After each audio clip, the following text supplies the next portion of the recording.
Hello friends, welcome back to the my new video guys and my YouTube channel. Today friends we are going to talk about guys how can we set ringtone in our Samsung phone. Friends you want to set your phone ringtone in your Samsung phone, so friends you can set. And friends now let's see how to set ringtone in our Samsung phone. In this video we will talk about it.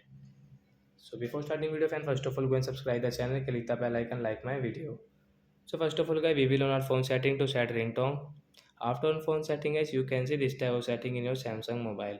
So how can you set your phone ringtone? Friends, click on your sound and vibration setting guys, tap here, scroll. As you can see phone ringtone setting guys, tap here. So which ringtone guys do you like guys, you can set from here guys. You will have to click on guys, this icon. So this ringtone will set. Friends, you can see guys, this ringtone will set. Like you want to set any another ringtone, you can set from here guys. And you want to add any ringtone guys, you can add from here, you can use it. So like that guys, you can set your ringtone guys, which ringtone guys you like, you can set from here guys. So example where we click on this flight ringtone and guys come back. So friends, you can see this flight ringtone will set in a Samsung phone guys.